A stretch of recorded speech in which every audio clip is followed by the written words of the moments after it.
To our amazing viewers at Cheating Tales Lab, we'd love to hear, which part of the world are you joining us from? Let us know. Now, let's dive into today's story. Chapter 1. Perfect Facades. Brian Randall stood in his home office, reviewing architectural blueprints under the amber glow of his desk lamp. At 42, he possessed the kind of quiet intensity that came from 20 years in military intelligence before transitioning to civilian contracting. His wife Claudia called him obsessive, but Brian preferred thorough. Details mattered. They always had. "Dinner's ready," Claudia announced from the doorway, her blonde hair perfectly styled despite being home all day. At 38, she maintained the appearance of a woman 10 years younger through rigorous maintenance and careful presentation. "Elena's already at the table." Brian glanced at his 16-year-old daughter through the office window. Elena sat in the dining room, picking at her phone with the distracted air of a teenager. She had her mother's delicate features, but Brian's dark, analytical eyes. Unlike Claudia, Elena possessed a sharp intelligence that reminded Brian of himself at that age. "Harvey's joining us," Claudia added, straightening an already perfect picture frame. He wanted to discuss Elena's college applications. Judge Harvey Roth, Claudia's father. The man had never warmed to Brian, viewing him as beneath his daughter's station. A judge for 15 years, Harvey wielded his position like a weapon, reminding everyone in his orbit of his importance. Brian had learned to tolerate the man's condescension for Claudia's sake. The dining room carried the sterile perfection that defined their Westchester home. Crystal glasses, imported china, and carefully arranged flowers created an atmosphere more suited to a magazine spread than family dinner. Brian noticed how Claudia's movements seemed rehearsed, each gesture calculated for maximum effect. "Brian," Harvey nodded curtly as he entered, his silver hair immaculate and his suit expensive. "Still playing with blueprints, I see." "Government contracts," Brian replied evenly. "Someone has to build the facilities our country needs." Harvey's smile held no warmth. "Indeed, though I sometimes wonder if Elena might benefit from exposure to more intellectual pursuits. Perhaps law? Following in her grandfather's footsteps." Elena looked up from her phone, rolling her eyes. "I want to study engineering, Grandpa." "Like Dad." "Engineering," Harvey repeated, as if the word tasted sour. "How practical." Claudia quickly intervened. "Elena, tell your grandfather about your science fair project." As Elena launched into an explanation of her award-winning chemistry experiment, Brian observed the dynamics around the table. Harvey dominated conversations with his legal anecdotes and judicial wisdom. Claudia hung on his every word with an attention that seemed excessive even for a devoted daughter. Elena responded politely, but Brian caught the subtle eye rolls and forced smiles. "The Peterson case was particularly satisfying," Harvey was saying. "Some people think they can outsmart the system, but justice always prevails." Brian had heard this story before. Harvey enjoyed recounting his legal victories, particularly those involving defendants who had underestimated him. The judge took personal satisfaction in surprising people who thought they were cleverer than they were. "Speaking of justice," Harvey continued, fixing Brian with a stare, "I've been thinking about your security clearance. Such things can be fragile. One never knows when past associations might prove problematic." The threat was subtle but unmistakable. Brian had no problematic associations, but Harvey's position gave him influence with federal investigators. The judge was reminding Brian of his vulnerability. "Dad's record is spotless," Elena interjected, her voice sharp. "He served our country with distinction."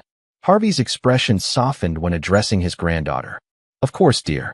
I simply meant that in today's climate, even exemplary citizens must be careful." After dinner, Brian retreated to his office while Claudia walked her father to his car. Through the window, he watched them confer in hushed tones beside Harvey's black Mercedes. Their body language suggested an intimacy that went beyond normal family interaction. Claudia touched Harvey's arm frequently, and their heads bent close together as they spoke. Brian's military training had taught him to observe patterns, to notice when normal behavior shifted into something else. Over the past 6 months, he noted increasing private conversations between Claudia and her father. Phone calls that ended abruptly when he entered rooms. Meetings that Claudia claimed were about family business, but provided no details. His laptop chimed with an encrypted message from his former colleague, Ian Campbell, now working private intelligence in Washington. Ian's messages usually contained updates on potential contracts, but this one was different. Interesting development regarding your father-in-law. Judge Roth's been making inquiries about your background through unofficial channels. Thought you should know. Coffee soon. I see. Brian stared at the message, pieces falling into place. Harvey wasn't making idle threats about security clearances. He was actively investigating Brian, looking for leverage. But why? What had changed to make Harvey view him as a threat requiring neutralization? Claudia returned, her demeanor artificially bright. Dad's so proud of Elena. He thinks she has real potential for law school. She wants to be an engineer. Plans change. Harvey could open doors for her that engineering never could. Brian studied his wife's face, noting the careful way she avoided direct eye contact. What kind of doors? Opportunities. Connections. A better life then. She gestured vaguely around the room. Better than what? We have a good life, Claudia. Good isn't great, Brian. Elena deserves great. The conversation felt scripted, as if Claudia had rehearsed these responses. Brian's instincts, honed by years of intelligence work, screamed that something significant was happening beneath the surface of his seemingly perfect family life. Later that night, as Claudia slept beside him, Brian lay awake analyzing the evening's interactions. Harvey's veiled threats, Claudia's strange behavior, the private conversations, his former colleagues' warning about background investigations. In intelligence work, Brian had learned that most betrayals began with small compromises, minor deceptions that snowballed into major treachery. The key was recognizing the pattern before it became unstoppable. Brian Randall had survived 2 decades in military intelligence by being methodical, patient, and utterly ruthless when necessary.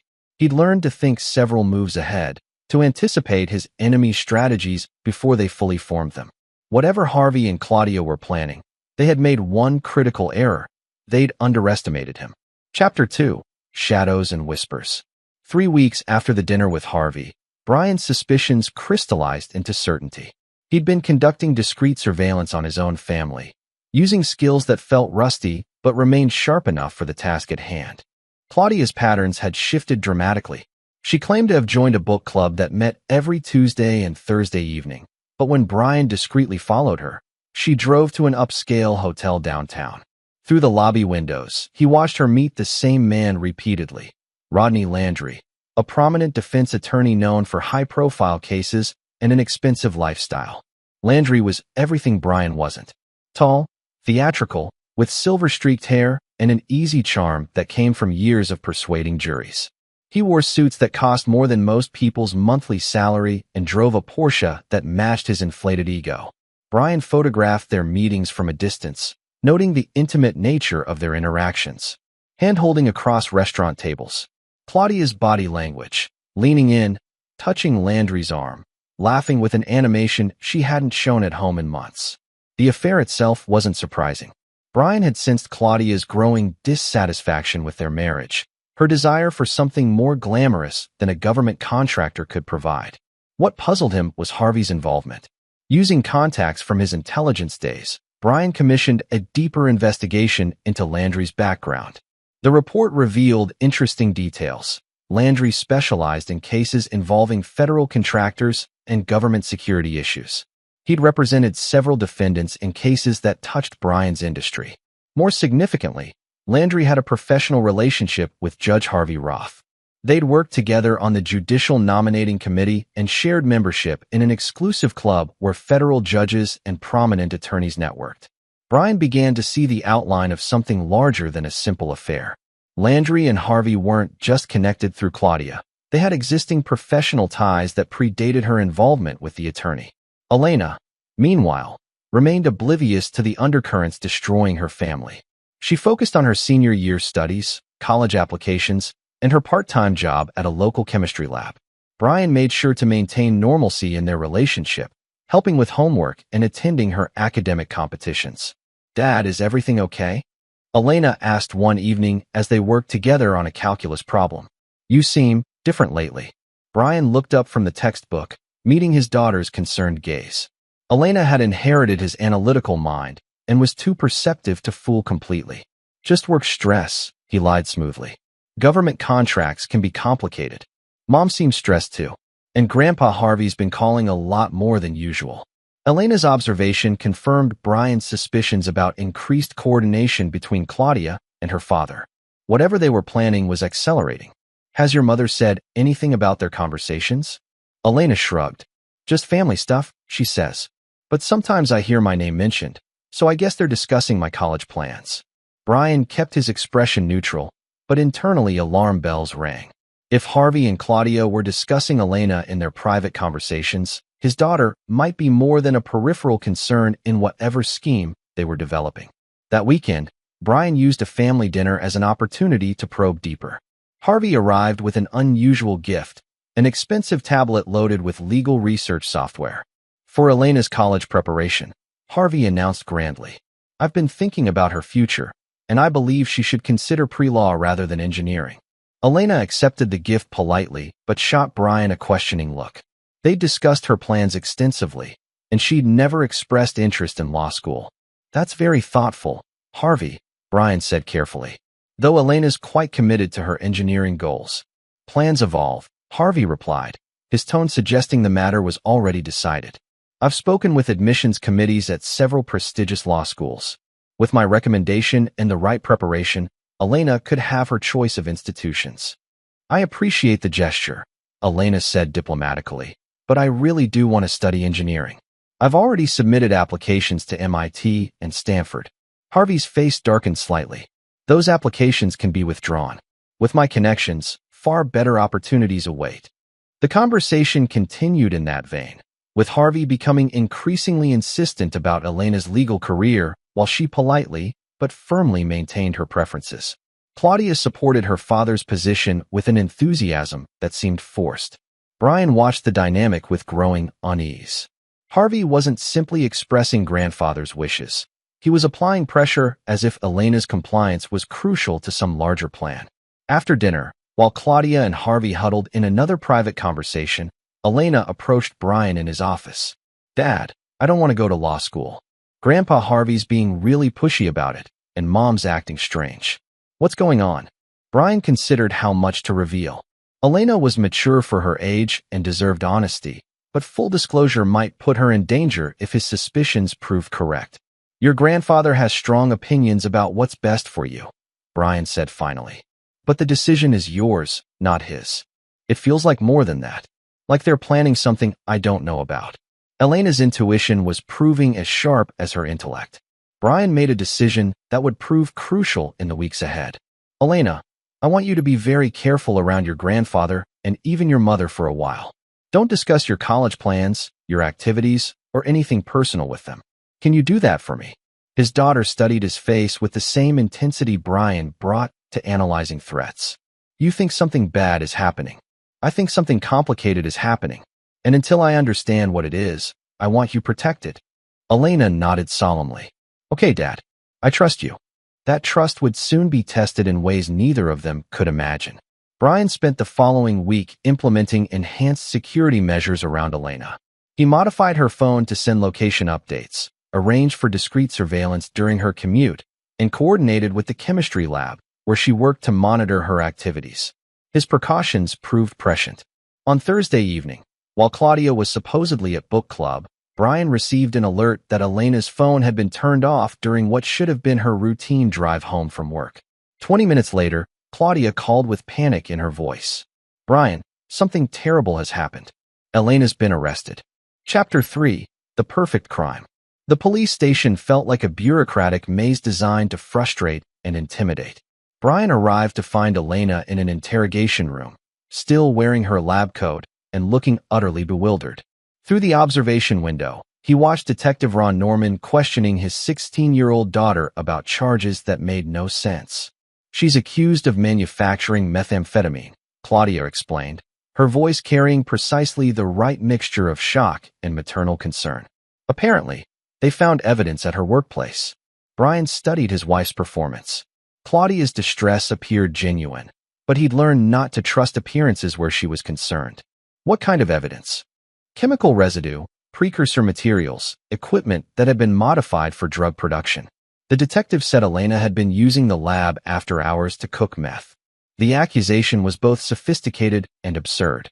Elena worked part-time at a legitimate research facility, cataloging chemical inventory and assisting with basic procedures. She had access to chemicals and equipment, but the idea that she'd risk her college prospects for drug manufacturing was laughable to anyone who knew her. "Where's her lawyer?" Brian demanded. "Harvey's handling it," Claudia said quickly. "He's the best option we have." Brian's blood chilled. Having Harvey represent Elena was like assigning a fox to guard a henhouse. But before he could object, his father-in-law appeared with his usual commanding presence. "This is a serious situation," Harvey announced, his tone grave but controlled. "The evidence appears substantial. Elena was caught on security cameras accessing the lab during unauthorized hours." "Elena wouldn't do this," Brian said flatly. "Of course not," Harvey agreed smoothly. "Which is why we need to mount an aggressive defense. Unfortunately, the prosecutor is ambitious and sees this as a high-profile case. A judge's granddaughter caught manufacturing drugs makes headlines." Brian recognized the manipulation immediately. Harvey was positioning himself as Elena's savior while subtly suggesting that his own reputation made the situation more dangerous for her. "I want to see the evidence." "All in due time. Right now, Elena needs bail. I've arranged for a hearing tomorrow morning.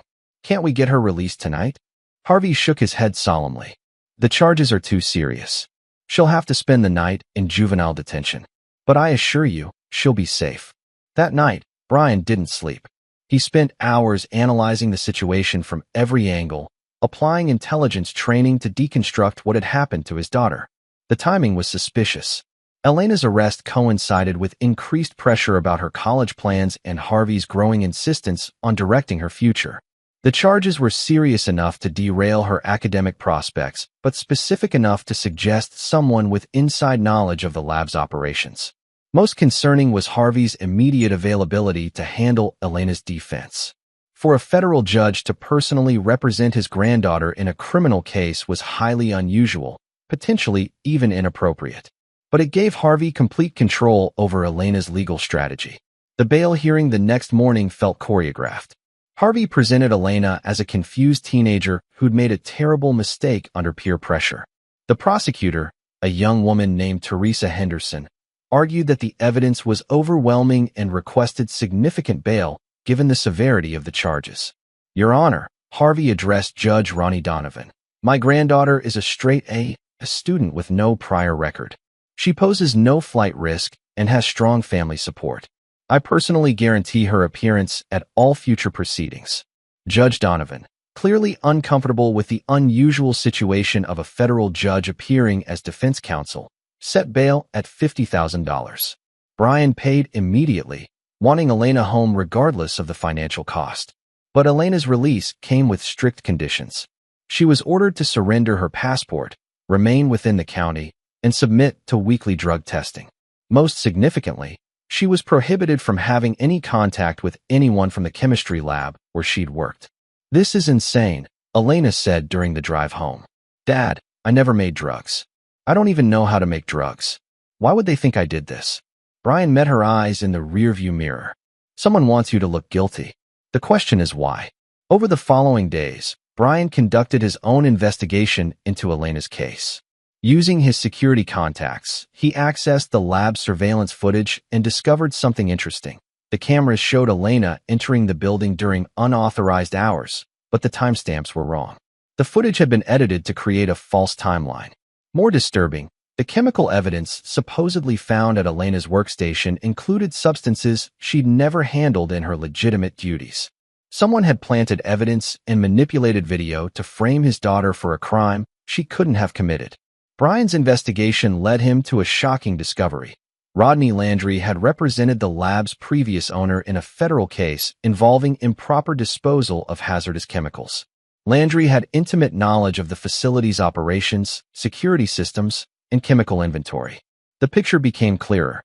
Landry hadn't just seduced Claudia. He'd used his relationship with her to gather intelligence about Elena's activities and vulnerabilities.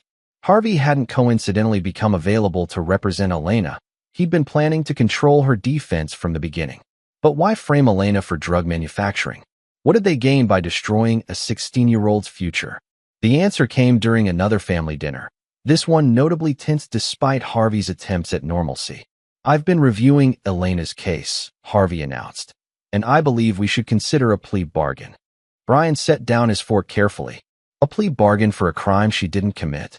The evidence is concerning, Brian. The prosecutor has surveillance footage, chemical analysis, and witness statements. A jury might not be sympathetic to a privileged teenager with access to a chemistry lab. What kind of plea bargain? Claudia asked, her voice carefully neutral. Possession with intent to distribute rather than manufacturing. Reduced to a misdemeanor with probation and community service. Elena would avoid prison time, but would have to plead guilty. Elena looked stricken. Grandpa Harvey, I can't plead guilty to something I didn't do. That would go on my record forever. Records can be sealed or expunged, Harvey said dismissively. What matters is avoiding a lengthy prison sentence. Brian saw the trap now. A guilty plea would permanently damage Elena's future, making her dependent on Harvey's connections for any legitimate opportunities. More importantly, it would prevent any detailed investigation into how the evidence had been manufactured. We're not pleading guilty, Brian said firmly. Harvey's expression hardened. Brian, you're not a lawyer. You don't understand the complexities of criminal defense. I understand when my daughter's being set up. The accusation hung in the air like a live wire. Claudia gasped audibly, and Harvey's face flushed with anger. That's a serious allegation, Harvey said coldly. Are you suggesting that I would frame my own granddaughter? I'm suggesting that someone did. And until I know who and why, Elena doesn't plead guilty to anything. Harvey stood abruptly.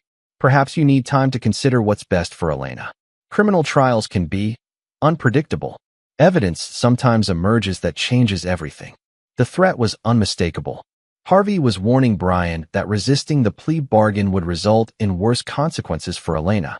That night, as Brian reviewed the case files in his office, Claudia approached him with tears in her eyes. Brian, please reconsider the plea bargain. Dad knows what he's doing. Elena could go to prison if we fight this. Brian studied his wife's face, searching for any sign of genuine concern for their daughter. What he saw instead was calculation masked as maternal anxiety. Claudia, do you believe Elena manufactured drugs? She hesitated just long enough to reveal the truth. I don't know what to believe anymore. The evidence seems so clear. Our daughter is being framed.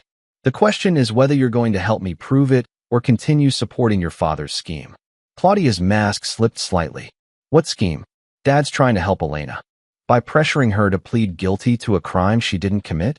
By controlling her defense to prevent a real investigation. You're being paranoid, Brian. Not everything is a conspiracy. But Brian's paranoia had kept him alive through 20 years of intelligence work, and every instinct he possessed screamed that his family was under attack from within. 3 days before Elena's trial was scheduled to begin, Harvey delivered his ultimatum during what he claimed would be a final family conference. I've spoken with the prosecutor, Harvey announced. The plea offer expires tomorrow. After that, Elena faces the full charges with no possibility of a reduced sentence. And if she's convicted? Brian asked. Harvey's expression remained grave, but Brian caught a flicker of satisfaction in his eyes. Given the federal nature of the charges and Elena's age, she could be tried as an adult.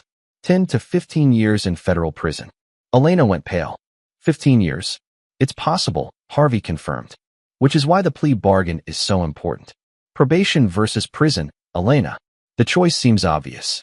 Brian realized that Harvey wasn't just threatening his daughter, he was enjoying it.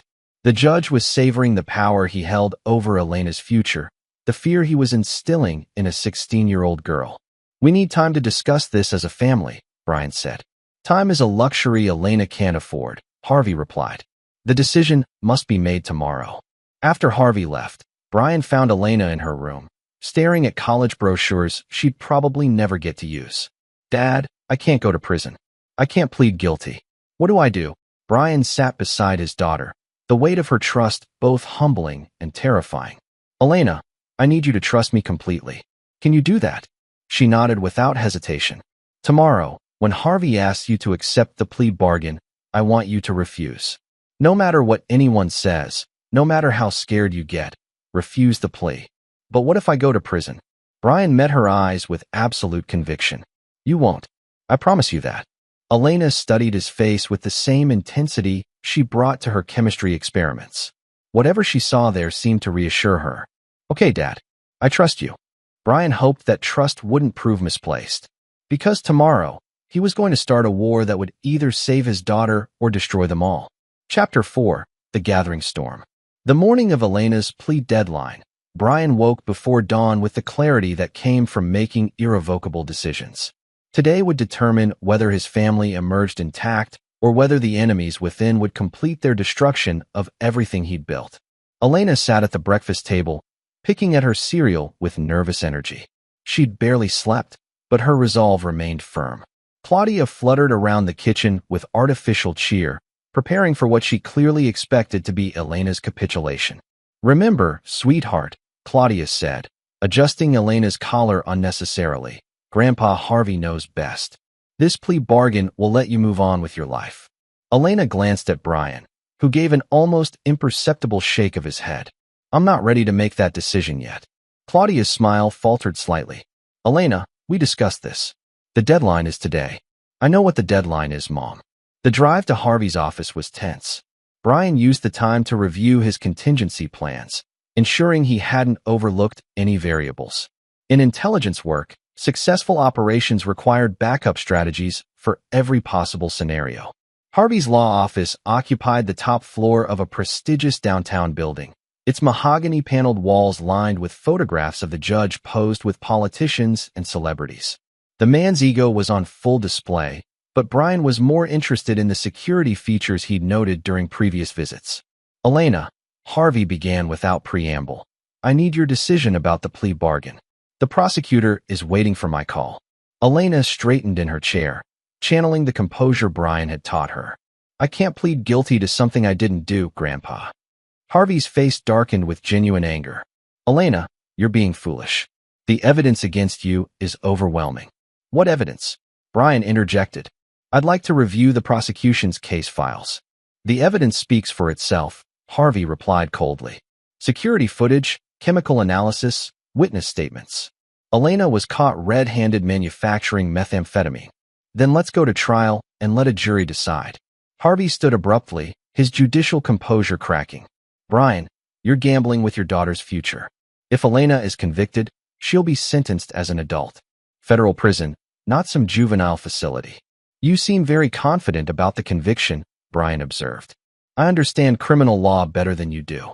And you understand something else, don't you, Harvey? You understand exactly how Elena was framed, because you helped plan it." The accusation detonated in the quiet office like a grenade. Claudia gasped, Elena's eyes widened, and Harvey's face went through several color changes before settling on a dangerous shade of red. "How dare you?" Harvey snarled.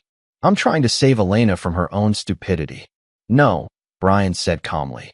"You're trying to control her future by destroying her present. The question is why." Harvey's legal training reasserted itself, and his expression became coldly professional. "Brian, you're clearly under tremendous stress. Perhaps you should seek counseling while Elena and I handle her legal situation." "I'm not going anywhere. And Elena isn't pleading guilty." Harvey turned to his granddaughter with the full force of his judicial authority. "Elena, your father is making a mistake that will cost you your freedom. I'm offering you a chance to salvage your life. Take it." Elena looked between her grandfather and her father, caught between two men who claimed to have her best interests at heart. Brian could see the fear in her eyes, the weight of a decision no 16-year-old should have to make. "I trust my dad," Elena said quietly. Harvey's mask finally slipped completely. "Then you're both fools. Do you think Brian's feelings matter more than the reality of federal prison? Do you think his love will protect you from what's coming?" "What's coming, Harvey?" Brian asked. "What exactly is coming that you know about in advance?" Harvey realized his mistake immediately, but it was too late. He'd revealed knowledge of future events that a defense attorney shouldn't possess. "The trial," Harvey said quickly. "The trial is coming, and it will destroy Elena."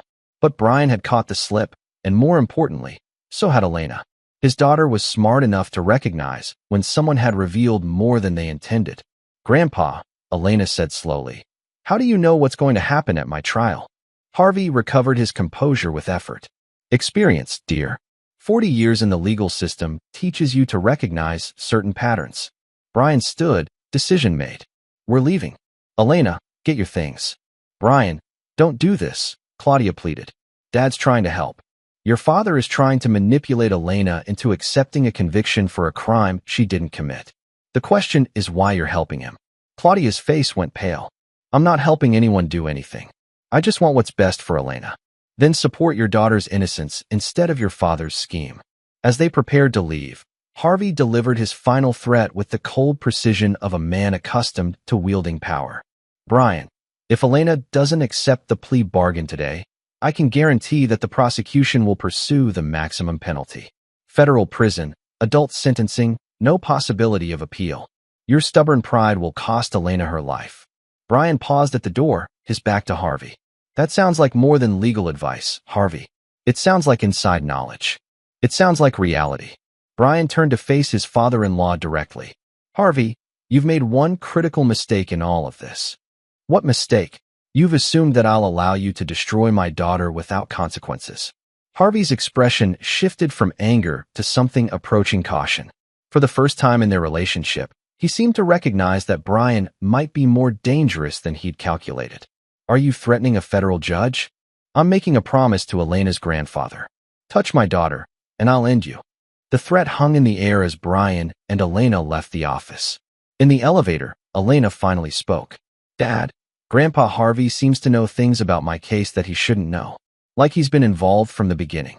What makes you think that? The way he talks about the evidence, the trial, what's going to happen. It's not like he's predicting the future based on experience. It's like he already knows because he helped plan it. Brian's pride in his daughter's analytical mind was tempered by the dangerous situation they faced. Elena had reached the same conclusions he had, which meant she understood the depth of the betrayal they were confronting. Elena, what I'm about to tell you is going to be difficult to hear. She braced herself. I'm ready.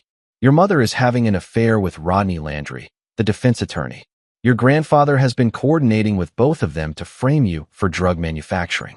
The goal is to force you into a position where you're completely dependent on Harvey's connections for any future opportunities.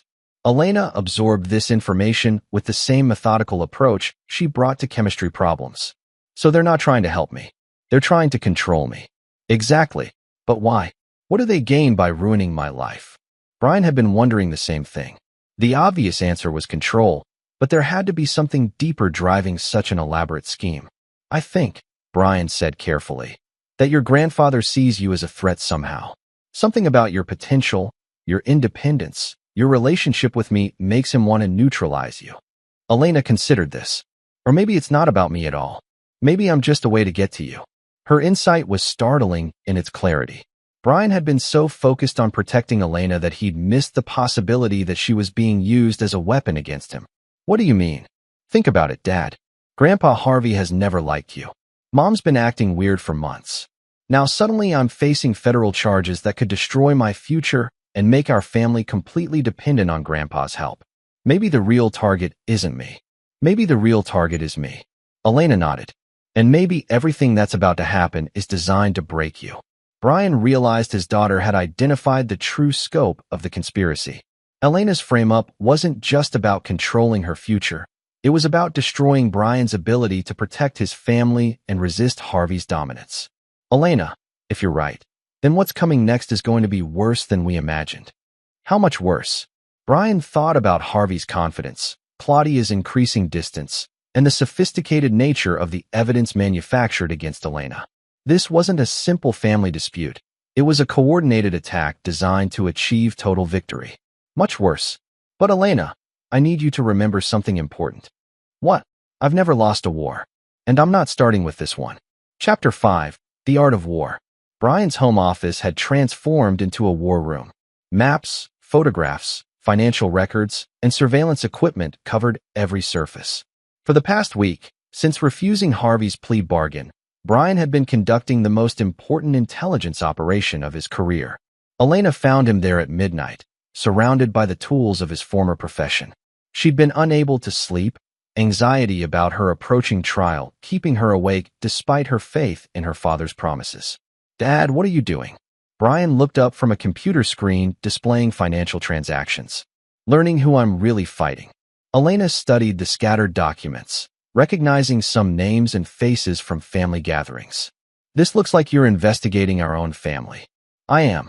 Sit down, Elena. There are things you need to know. Over the next hour, Brian laid out the intelligence he'd gathered. Using contacts from his military days, he'd conducted deep background investigations into everyone involved in Elena's case. Rodney Landry, Brian began, pointing to a photograph of the attorney, isn't just having an affair with your mother. He's been systematically seducing wives of government contractors for the past 5 years. Elena frowned. Why? Industrial espionage. Landry represents foreign companies trying to gain advantages in federal contracting. He uses his relationships with contractors' wives to gather intelligence about upcoming projects, security protocols, and bidding strategies. The revelation hit Elena like a physical blow. So Mom isn't special to him. She's just another target. Exactly. And Harvey isn't just a corrupt judge. He's been selling case information to interested parties for years. Trial strategies, evidence details, plea negotiations, all available for the right price. Brian showed Elena financial records indicating suspicious payments to offshore accounts connected to Harvey's name. The amounts were substantial enough to suggest systematic corruption rather than occasional ethical lapses. But why frame me? Elena asked. How does destroying my life help their scheme? Brian pulled up a different set of documents. Because I was getting close to exposing them. My security clearance gives me access to federal contracting databases. I'd been noticing patterns in bid awards that suggested information leaks. If I'd continued investigating, I would have discovered Landry's network and Harvey's involvement. So they needed to neutralize you. They needed to destroy my credibility and my family simultaneously. If you're convicted of federal drug charges, I lose my security clearance immediately. Claudia divorces me and takes half our assets. Harvey gains custody influence over you through your mother, and I'm left with nothing. Elena absorbed the scope of the conspiracy against them. It's not just about money. It's about power and revenge. Harvey has always resented me for marrying Claudia. In his mind, she deserved better than a government contractor. This scheme lets him destroy me while positioning himself as the family's savior. Elena stood and paced around the room, processing information with the methodical approach Brian had taught her. Dad, if you know all this, why haven't you gone to the authorities? Because Harvey is the authorities. He has connections throughout the federal judiciary, and the evidence I've gathered isn't legally admissible because of how I obtained it. So we're fighting a war where the enemy controls the battlefield and the rules.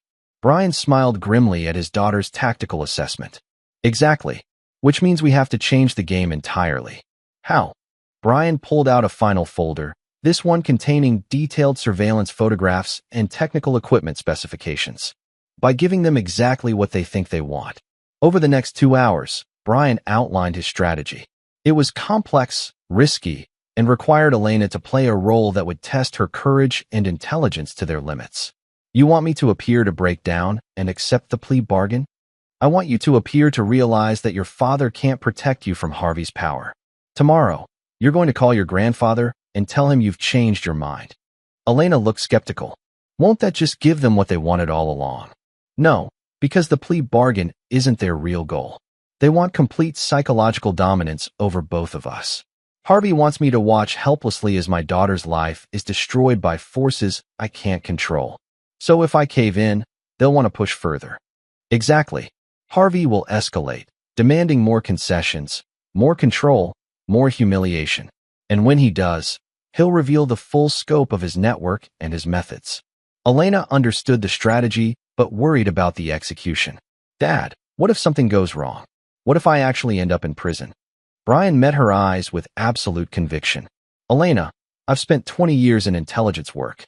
I've operated in hostile territories where mistakes meant death. This is just another mission, and I've never failed to bring my people home. But this isn't just any mission. This is your daughter's life, which is exactly why I won't fail. The next morning, Elena called Harvey with a performance worthy of an Academy Award. Brian listened on a monitoring device as his daughter delivered a tearful capitulation. Grandpa Harvey, I can't do this anymore. I'm scared. I want to take the plea bargain. Harvey's voice carried satisfied triumph. Elena, you're making the right choice. But I'm afraid the situation has become more complicated. Elena glanced at Brian, who nodded encouragingly. What do you mean? The prosecutor has discovered additional evidence. The plea bargain terms have changed. Changed how? 6 months in federal detention rather than probation. and you'll need to provide testimony about other students who might be involved in drug activities. Elena's shock was genuine. Other students? Grandpa, I don't know anything about other students. I didn't make drugs in the first place. Of course not, dear. But cooperation with authorities is expected. I'm sure you can recall suspicious behavior among your classmates. Brian clenched his fists as he listened to Harvey pressure his granddaughter to implicate innocent teenagers to support a false narrative. I need to think about this, Elena stammered. Time is limited, Elena. The prosecutor wants an answer by tomorrow. After Elena hung up, Brian saw tears of anger in her eyes. Dad, he wants me to destroy other kids' lives to save my own. And that tells us something important about Harvey's operation. He's not just framing you. He's building a network of compromised teenagers who can be controlled through fear. Elena wiped her eyes, transforming from frightened girl to determined young woman. What's the next step? Tomorrow, you're going to agree to his terms. And then we're going to give Harvey and his partners the biggest surprise of their lives. That evening, as Claudia prepared dinner with unusual attention to detail, Brian observed his wife's behavior with new understanding. She'd been reporting their conversations to Harvey and Landry, providing intelligence about Brian's reactions and Elena's emotional state. How did Elena's call with Dad go? Claudia asked with carefully casual interest. She's scared. Harvey's wearing her down. Claudia nodded with what appeared to be maternal concern, but was actually strategic assessment. Maybe that's for the best. Dad knows how to navigate these situations. Right? Harvey certainly seems to have inside knowledge about how Elena's case will develop. Brian watched Claudia's face carefully as he planted the seed of suspicion. If she reported this comment to Harvey, it would confirm their communication channel and possibly provoke a mistake. Dad's just experienced, Claudia replied, but her voice carried a note of uncertainty. That night, Brian made final preparations for the next phase of his operation. Using encrypted communication with Ian Campbell and other former colleagues, he coordinated surveillance assets and technical support. Elena found him checking equipment in his office. Dad, I keep thinking about what Grandpa Harvey said about other students. How many innocent kids might be caught up in this? Probably more than we know. Harvey's been a federal judge for 15 years. If he's been running operations like this throughout his career, the damage could be extensive. Elena's expression hardened. Then we're not just fighting for my freedom. We're fighting to stop him from hurting other families. Brian felt pride surge through him as he watched his daughter transform from victim to warrior. Elena, tomorrow is going to test everything you've learned about courage and intelligence. Are you ready? I'm ready, Dad. Let's destroy them. Chapter 6. The Perfect Trap. The federal courthouse buzzed with morning activity as Brian and Elena arrived for what Harvey believed would be his granddaughter's complete capitulation.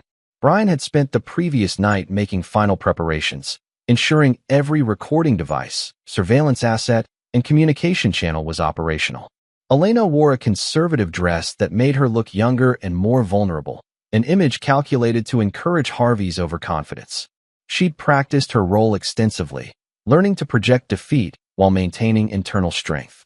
Harvey waited in a conference room adjacent to the prosecutor's office, his demeanor radiating satisfaction. Claudia sat beside him, her anxiety now clearly visible despite attempts to appear supportive. Elena, Harvey began with false grandfatherly warmth. I'm proud of you for making the right decision. 6 months in federal detention isn't pleasant, but it's far better than the alternative. Grandpa, about testifying against other students. I don't know anything about drug activities at school.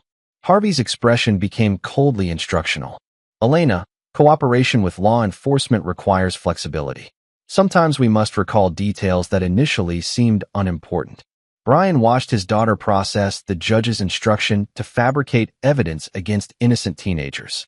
Elena's training held. She appeared cowed while internally cataloging Harvey's criminal demands. I understand, Elena said quietly. Excellent. Now, there's one additional matter we need to discuss. Harvey produced a legal document that Brian recognized as a financial power of attorney. The implications were staggering. Harvey was positioning himself to control not just Elena's legal situation, but her financial future as well. This document ensures that your legal fees and related expenses are properly managed during your detention period. Your grandfather will oversee all financial decisions affecting your case. Elena looked at the document with apparent confusion. What financial decisions? Appeals, if necessary. Expert witnesses. Potential civil litigation. These matters require experienced judgment. Brian realized that Harvey wasn't content with destroying Elena's criminal future. He intended to claim legal control over any assets Elena might inherit or earn. The financial power of attorney would give Harvey permanent leverage over his granddaughter's life. Elena, you need to sign this document before we meet with the prosecutor, Harvey insisted. Elena glanced at Brian, who gave a subtle signal. This was the moment they'd prepared for.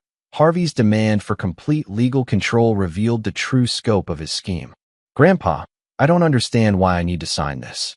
Can't Mom and Dad handle my financial issues? Harvey's mask slipped slightly. Your parents have demonstrated poor judgment in this matter. Elena, you need experienced guidance to navigate these complex legal issues. But if I'm only going to detention for 6 months, why do you need control over my money? Harvey's frustration became visible. Elena, sign the document. We don't have time for extended discussions. The pressure confirmed what Brian had suspected. Harvey needed Elena's complete legal capitulation to protect his own exposure. If Elena maintained any independence, she might eventually discover evidence of Harvey's involvement in framing her.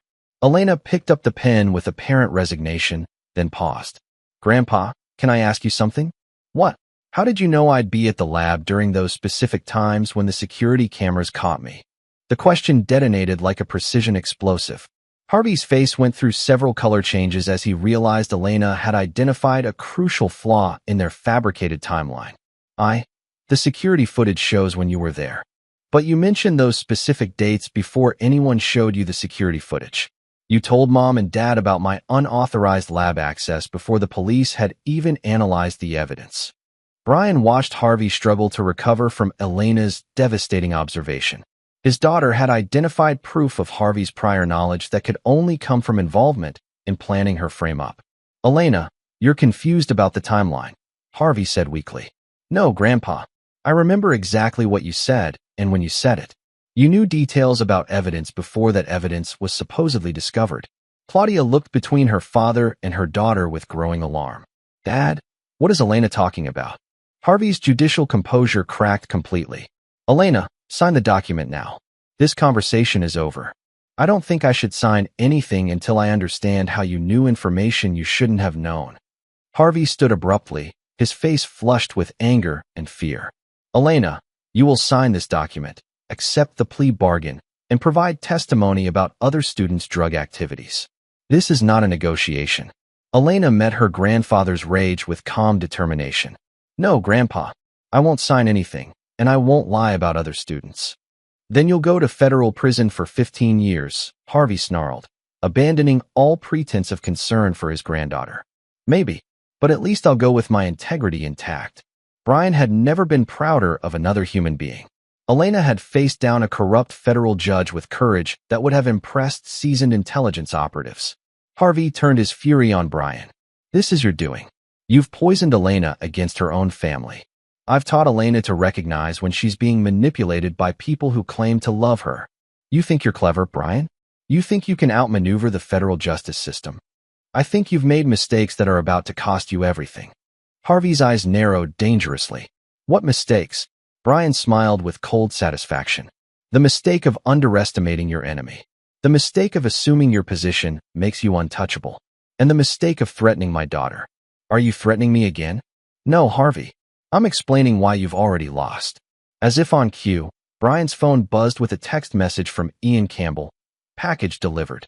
Harvey noticed Brian checking his phone and grew visibly nervous. What package?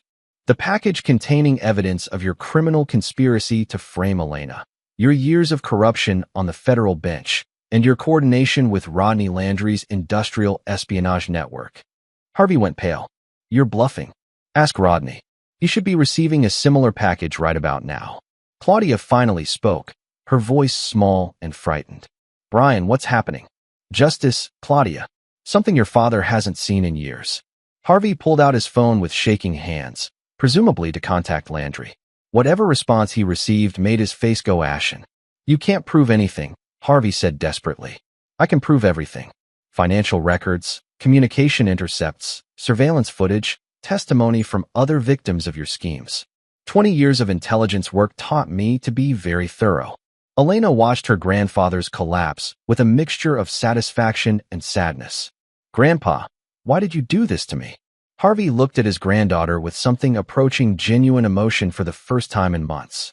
Elena, you have to understand, your father was getting too close to things that could destroy important people. This was never supposed to hurt you. But it did hurt me. You were willing to send me to prison to protect yourself. Harvey had no answer for that accusation. Brian stood, decision made. Elena, we're leaving. Harvey, you have 24 hours to withdraw all charges against my daughter before the evidence of your crimes becomes public. I can't just make federal charges disappear, Harvey protested. You made them appear, Elena said quietly. You can make them disappear. As they prepared to leave, Harvey made one final desperate attempt at leverage. Brian, if you expose me, you'll destroy Claudia too. She's innocent in all this. Brian looked at his wife, seeing her clearly for the first time in months. Claudia's been reporting our private conversations to you and Landry for weeks. She's not innocent. She's complicit. Claudia's face crumpled as her betrayal was exposed. Brian, I thought I was protecting Elena. You thought you were protecting yourself. There's a difference. Brian and Elena left the courthouse with their heads high, knowing that tomorrow would bring either complete victory or total war. Either way, they would face it together. Chapter 7. The Envelope. The appeals court hearing was scheduled for 9 a.m. on a crisp Tuesday morning that would forever change the Randall family's destiny. Brian arrived early, carrying a single manila envelope that contained the culmination of weeks of preparation and 20 years of intelligence expertise. Elena sat beside him in the gallery, her composure remarkable for a 16-year-old facing the possibility of adult federal prison. She'd grown stronger through their ordeal, transforming from a sheltered teenager into a young woman who understood that sometimes courage was the only response to betrayal. Harvey entered the courtroom with his usual commanding presence, but Brian noticed signs of strain around his eyes. The judge had spent the past week attempting to negotiate his way out of Brian's trap, but every contact with potential allies had only deepened his isolation.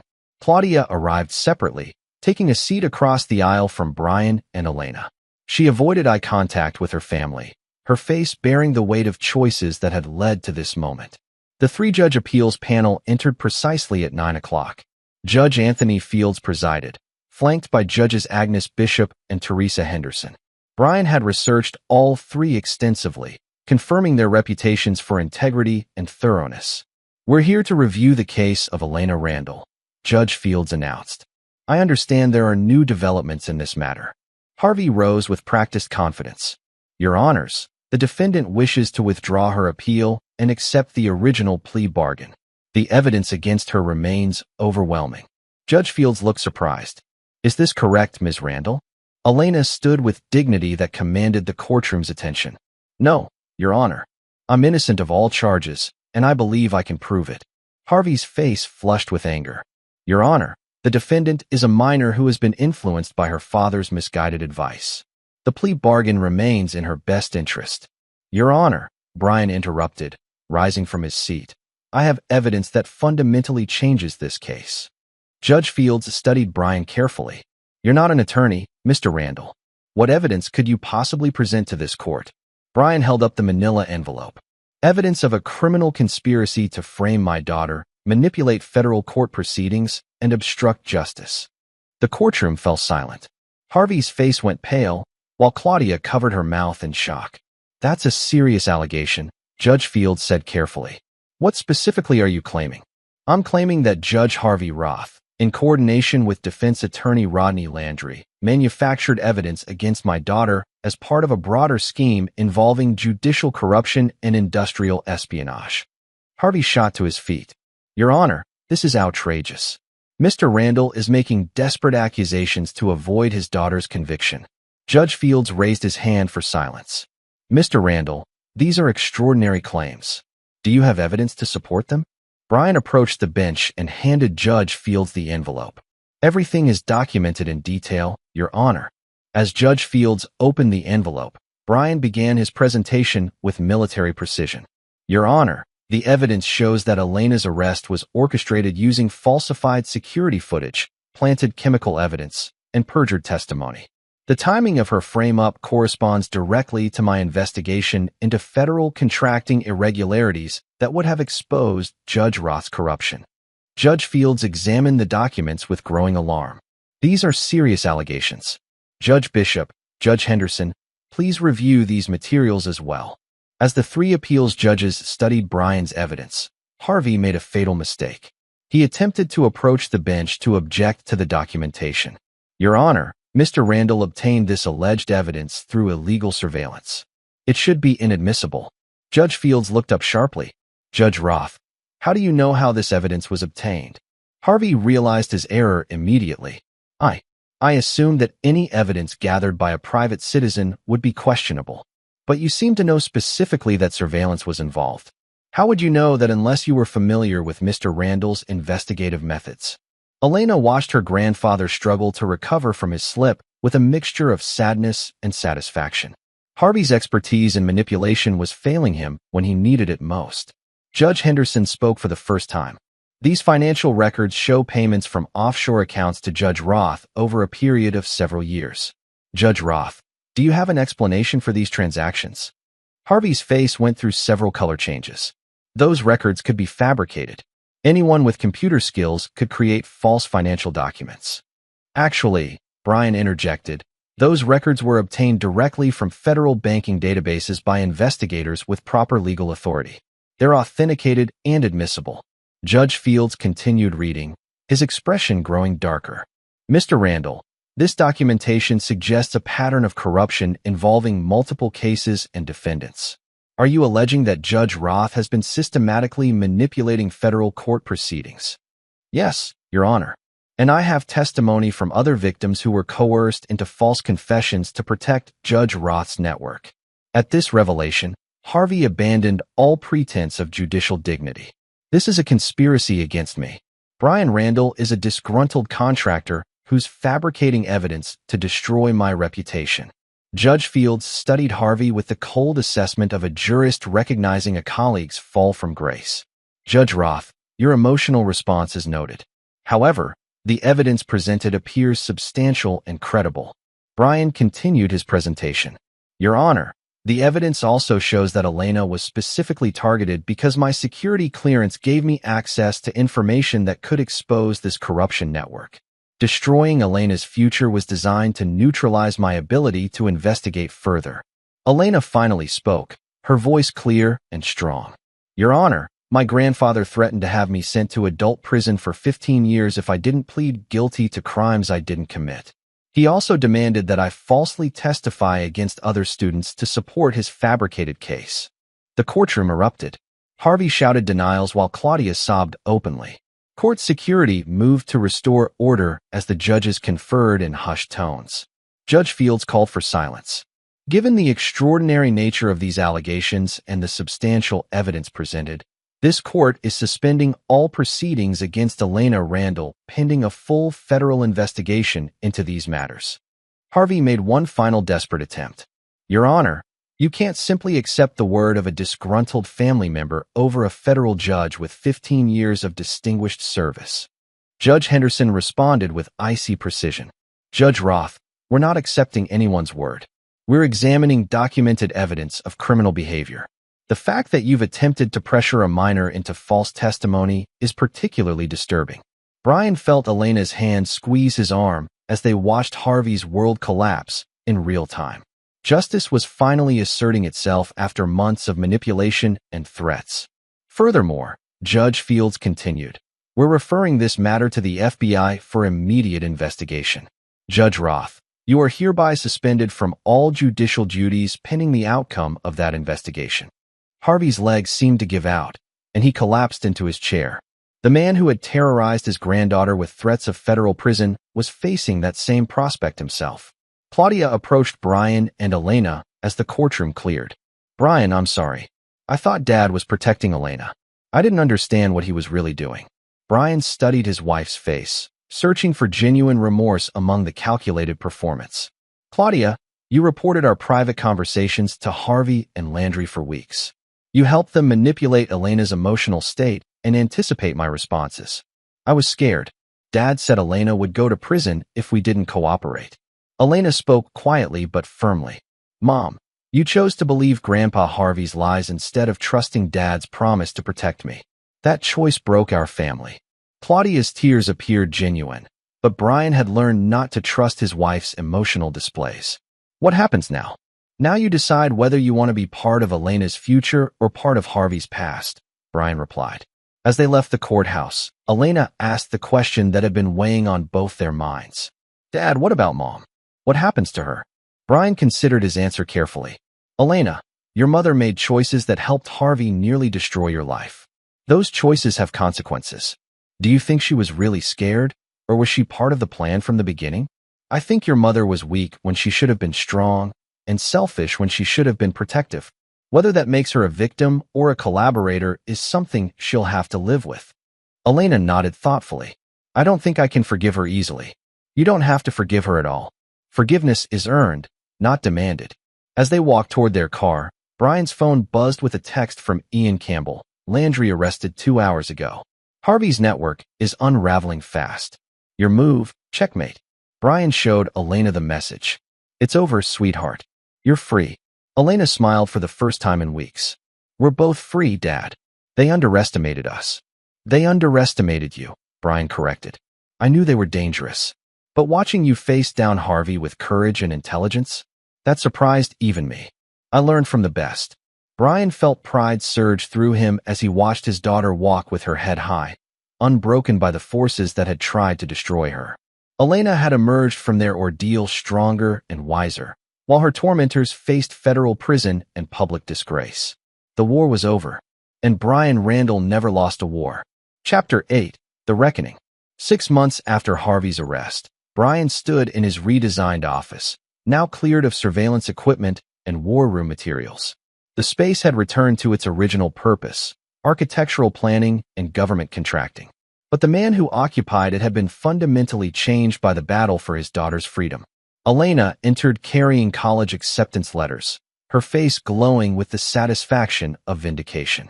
MIT, Stanford, and Caltech had all reversed their rejections once her criminal charges were dismissed, and the full story of her frame-up became public. Dad, look at this, Elena said, holding up a letter from MIT's Dean of Admissions. They're offering me a full scholarship and a personal apology for initially rejecting my application based on fraudulent criminal charges. Brian examined the letter with pride. Elena, you've not only cleared your name, you've turned Harvey's attempted destruction into opportunity. It feels good to win, Elena admitted. But I keep thinking about the other families Harvey hurt over the years. The FBI investigation had indeed uncovered a network of corruption spanning Harvey's entire judicial career. Dozens of defendants had been coerced into false confessions, their cases built on manufactured evidence and perjured testimony. The judge's pursuit of perfect conviction rates had destroyed countless innocent lives. The FBI estimates that Harvey's corruption affected over 200 cases, Brian reported. Most of those convictions are being overturned, and the victims are receiving compensation. What about Rodney Landry? Federal prison. 25 years for industrial espionage, racketeering, and conspiracy. His network of compromised contractors' wives has been completely exposed. Elena's expression turned serious. And Mom. Claudia's fate remained a source of tension between father and daughter. Elena struggled with anger toward her mother while also feeling protective of the woman who had raised her. Your mother testified against Harvey and Landry in exchange for immunity from prosecution, Brian explained. She claimed she was manipulated rather than complicit. Do you believe her? Brian considered his answer carefully. I believe your mother was weak and selfish, but not necessarily evil. She made choices that helped Harvey nearly destroy your life. But those choices came from cowardice rather than malice. Have you talked to her? She's requested meetings. I've declined. Elena studied her father's face, recognizing the implacable resolve that had saved her from federal prison. You're not going to forgive her, are you? Elena, forgiveness implies that someone deserves a second chance after betraying your trust. Your mother reported our private conversations to Harvey for weeks. She supported his scheme to frame you rather than trusting me to protect our family. Those aren't mistakes, they're character revelations. But she was scared. Harvey threatened her too. Being scared doesn't excuse helping to destroy your own daughter's life. Elena, your mother had a choice between protecting you and protecting herself. She chose herself. Elena absorbed this harsh assessment of her mother's character. Dad, sometimes I think you're too hard on people who make mistakes. I'm exactly as hard as survival requires, Brian replied. Elena, the people who tried to destroy you, Harvey, Landry, your mother, they all counted on my being forgiving and understanding. They assumed that family bonds would prevent me from responding with appropriate force. And they were wrong. Completely wrong. I don't forgive betrayal, Elena. I don't give second chances to people who threaten my family. And I don't pretend that good intentions excuse destructive actions. Elena understood her father's philosophy, even if she sometimes questioned its harshness. What about Christmas? Thanksgiving? Family gatherings? You can have whatever relationship with your mother you choose. But she's not welcome in our home, and she's not part of our family as far as I'm concerned. The conversation was interrupted by a knock at the door. Ian Campbell entered, his expression carrying news that Brian had been expecting. Harvey's sentencing hearing is next week, Ian reported. Federal judge, 25 years for corruption, conspiracy, and civil rights violations. He'll die in prison. Elena felt a complex mixture of satisfaction and sadness. Harvey had been her grandfather, despite his attempts to destroy her life. Any final attempts at deals or appeals? Brian asked. None. Harvey's completely isolated. Even his former allies are distancing themselves. The man who thought his position made him untouchable is learning what powerlessness feels like. Brian nodded with grim satisfaction. Justice delayed but not denied. Ian studied Elena carefully. How are you handling all this? It can't be easy watching your family torn apart. Elena considered the question thoughtfully. Ian, my family wasn't torn apart by what Dad did to Harvey. It was torn apart by what Harvey and Mom did to me. Dad just revealed the damage that was already there. That's a mature perspective for someone who's 17. I learned maturity quickly. When your own grandfather tries to send you to federal prison, you grow up fast. After Ian left, Brian and Elena sat together in comfortable silence, each processing the journey that had brought them to this point. Dad, do you ever regret how things ended? The way you destroyed Harvey and cut Mom out of our lives. Brian met his daughter's gaze directly. Elena, I regret that Harvey forced me to choose between his comfort and your freedom. I regret that your mother forced me to choose between her convenience and your protection. But I don't regret the choices I made. Even though it meant losing your wife and Elena's grandfather, I didn't lose them. They revealed who they really were when tested. Harvey was always a corrupt narcissist. Your mother was always weak and self-serving. The crisis simply exposed their true characters. Elena nodded slowly. Sometimes I wonder what would have happened if I'd accepted the plea bargain. You'd be in federal detention right now, with a criminal record that would have destroyed your future. Harvey would still be on the bench destroying other families. Landry would still be running his espionage network. And your mother would still be reporting our conversations to people who wanted to hurt us. So fighting back was the only option. Fighting back was the only option that preserved justice and protected innocent people. Elena stood and walked to the window, looking out at the life she'd reclaimed through courage and her father's protection. Dad, I want you to know something. What? I'm proud to be your daughter. I'm proud that when our family was under attack, you chose to fight rather than surrender. And I'm proud that you never forgave the people who tried to hurt me. Brian felt his throat tighten with emotion. Elena, watching you face down Harvey with courage and intelligence was the proudest moment of my life. We make a good team. The best. As evening approached, Brian and Elena prepared dinner together, their conversation turning to college plans and future goals. The kitchen felt peaceful in a way it hadn't since before Harvey's scheme began. Dad, will you visit me at MIT? Every chance I get. And you'll be okay here by yourself? Brian smiled at his daughter's concern. Elena, I've spent 20 years in military intelligence and survived a war with a corrupt federal judge. I think I can handle an empty house. Just remember that you're not alone. You have me, and you have friends like Ian who respect what you did. I remember. That night, as Brian reviewed architectural plans for a new government facility, his secure phone rang. The caller ID showed Ian Campbell's number.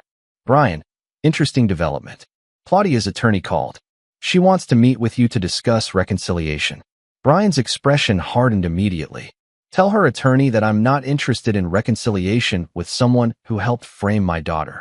She claims she has information about other aspects of Harvey's network that might be useful for ongoing investigations.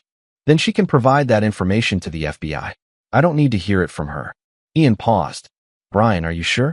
Sometimes people genuinely change after facing consequences for their actions. Ian, some betrayals are permanent. Claudia chose Harvey's scheme over Elena's welfare. She chose self-preservation over family protection. Those choices revealed her character in ways that can't be unchanged. Understood. I'll convey your decision. After ending the call, Brian reflected on the path that had brought him to this point. A year ago, he'd been a successful contractor with a seemingly stable family. Now he was a single father whose wife had betrayed him and whose father-in-law had tried to destroy his daughter. But Elena was free, attending the college of her dreams, and growing into a remarkable young woman. Harvey was facing life in prison for his crimes. Landry's espionage network had been dismantled, and dozens of innocent victims were receiving justice after years of corruption. The cost had been high, but the victory was complete. Brian Randall had never lost a war, and he'd taught his enemies the price of threatening his family. Chapter 9, Legacy of War. 2 years after Harvey's conviction, Brian sat in the MIT auditorium watching Elena deliver her valedictory address to the graduating class. At 19, she'd completed her engineering degree in record time while also testifying before Congress about judicial corruption and advocating for victims' rights. My fellow graduates, Elena spoke with confidence and clarity. We enter a world where integrity is often challenged by convenience, where courage is tested by comfort, and where standing for justice sometimes means standing alone. Brian felt immense pride as he watched his daughter address an audience that included federal officials, academic leaders, and families who had traveled from around the world. Elena's transformation from victimized teenager to national advocate had inspired a generation of young people facing systemic injustice. Some of you know my story, Elena continued. 2 years ago, I was facing federal prison for crimes I didn't commit, framed by people who claimed to love me but were willing to destroy my life for their own gain. The audience listened with rapt attention as Elena recounted her ordeal without self-pity or emotional manipulation. She'd learned to present facts with the same precision Brian had taught her. I survived that experience because my father taught me that integrity matters more than convenience, that courage matters more than comfort, and that protecting innocent people sometimes requires destroying guilty ones. After the ceremony, Elena was surrounded by admirers, journalists, and federal officials interested in her advocacy work. Brian watched from a distance, allowing his daughter to shine without parental interference. Ian Campbell approached, his expression carrying news that Brian had been anticipating. Harvey died in federal prison yesterday, Ian reported quietly. Heart attack, brought on by the stress of constant threats from other inmates who didn't appreciate judges who framed innocent defendants. Brian felt no satisfaction in Harvey's death, only a sense of completed justice. How did Elena take the news? She said that Harvey's death was sad but predictable. Prison isn't kind to corrupt officials who destroyed children's lives. And Claudia? Still requesting meetings with both of you. Her attorney claims she's found religion and wants to make amends. Brian's expression remained implacable. Claudia can find whatever religion she chooses. It doesn't change what she did to Elena. Elena approached them, having escaped the crowd of admirers temporarily. Dad, did Ian tell you about Grandpa Harvey? Yes. How do you feel about it? Elena considered the question with her characteristic thoughtfulness. I feel sad for the man he could have been if he'd chosen integrity over corruption. But I don't feel guilty about his death. He chose to frame innocent people, including his own granddaughter. The consequences were his responsibility, not ours. Brian admired his daughter's moral clarity. Elena had learned to separate sympathy from guilt, understanding that feeling sorry for someone's fate didn't require accepting responsibility for their choices. The FBI wants me to speak at a conference about judicial corruption next month, Elena continued. They're using our case as a model for detecting and prosecuting corrupt officials. Are you comfortable with that level of public attention? Dad, if our story helps protect other families from what we went through, then the attention is worthwhile. Ian smiled at Elena's commitment to justice. You know, there are rumors about Elena running for office someday. Senator Randall has a nice ring to it. Elena laughed. I'm focused on engineering for now. Though I admit that understanding how power works and who can be trusted has become important to me. Those are useful skills for an engineer or a politician, Brian observed. As they prepared to leave campus, Elena walked between her father and Ian, discussing plans for her graduate studies and continued advocacy work. She'd chosen to remain at MIT for a PhD program while also working with federal investigators to identify other corruption networks. Elena, Ian said carefully, there's something I wanted to discuss with both of you. What is it? Your mother has been writing letters to Elena. Her attorney wants to forward them. Elena's expression hardened slightly. What kind of letters? Apologies, explanations, requests for forgiveness. Claudia claims she wants to rebuild your relationship. Brian watched his daughter process this information. Elena's relationship with her mother remained the most complex aspect of their family's reconstruction. Dad, what do you think I should do? I think you should make whatever decision feels right for you, without considering anyone else's expectations or preferences. Elena appreciated her father's refusal to influence her choice. I think I need to understand what Mom has to say, not because I'm ready to forgive her, but because I need closure. Understood. But Elena, remember that people often confuse explanations with excuses. Your mother may have reasons for her betrayal, but reasons don't eliminate consequences. I understand the difference. They drove home in comfortable silence, each reflecting on the journey that had brought them to this point. Elena had not only survived her grandfather's attempt to destroy her life, she'd transformed that experience into a platform for protecting other innocent victims. That evening, as they prepared dinner together, Elena raised a topic that had been weighing on her mind. Dad, do you ever think about dating? Building a new relationship with someone who wouldn't betray you? Brian considered the question while chopping vegetables. Honestly, Elena, I don't trust my judgment about people's character anymore. I was married to your mother for 18 years and never suspected she was capable of helping to frame you. But that doesn't mean everyone is capable of that kind of betrayal. No, but it means I'm not capable of recognizing the difference. I'd rather focus on being your father and helping other families avoid what we went through.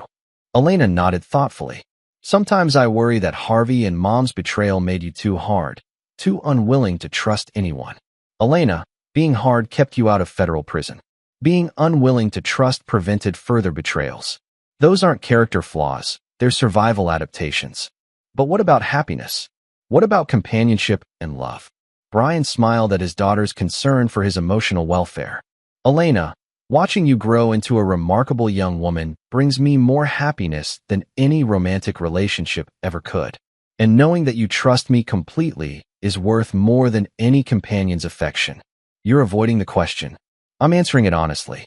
My capacity for trust was damaged by your mother's betrayal, and I'm not interested in risking further damage for theoretical benefits. Elena accepted her father's position, though she hoped time might soften his stance on relationships. Later that evening, Brian's secure phone rang with a call from a federal prosecutor he'd worked with during Harvey's case. Mr. Randall, we've discovered another network of corrupt officials using similar tactics to those Harvey employed. Would you and Elena be willing to consult on the investigation? Brian looked at Elena, who had been listening to his side of the conversation. She nodded with determination. We'll help, Brian confirmed.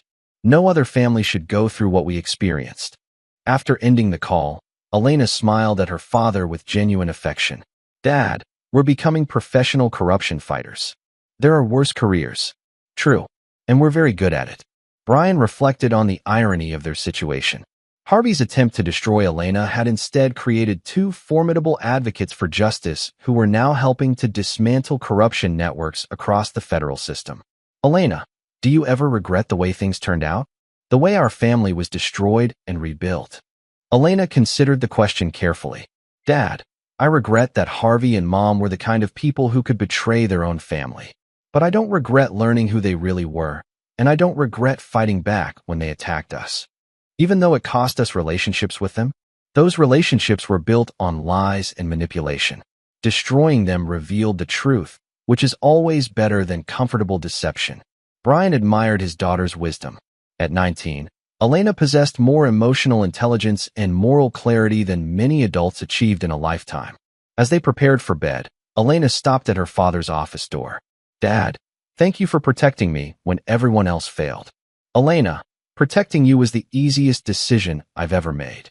I know, and that's why I'll never doubt your love or your judgment again. Brian watched his daughter head upstairs, feeling a profound sense of completion. They'd survived betrayal, fought for justice, and emerged stronger than they'd ever been. Harvey was dead. Landry was serving life in federal prison. Claudia was permanently exiled from their lives. And Elena was thriving as both an engineer and an advocate for victims of corruption. The war was over. Justice had prevailed, and Brian Randall had kept his promise to bring his daughter home safely. In his office that night, Brian wrote a letter to be sealed and given to Elena on her wedding day, whenever that might occur.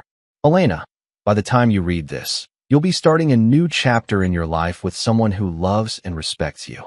Remember that trust is earned through consistency, not promised through words.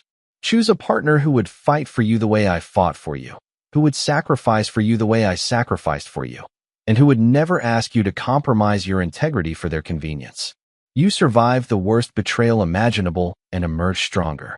You deserve a love that honors that strength. Your father, Brian. Brian sealed the letter and locked it away, confident that Elena would choose wisely when the time came. She'd learned too much about betrayal to accept anything less than absolute loyalty. The next morning brought news that another corrupt federal judge had been arrested based on evidence Elena had helped uncover. Justice was spreading, one corrupt official at a time. Brian Randall had never lost a war. And this war, the war for his daughter's future and the integrity of the justice system, would be his greatest victory. This is where our story comes to an end. Share your thoughts in the comments section. Thanks for your time. If you enjoy this story, please subscribe to this channel. Click on the video you see on the screen, and I will see you there.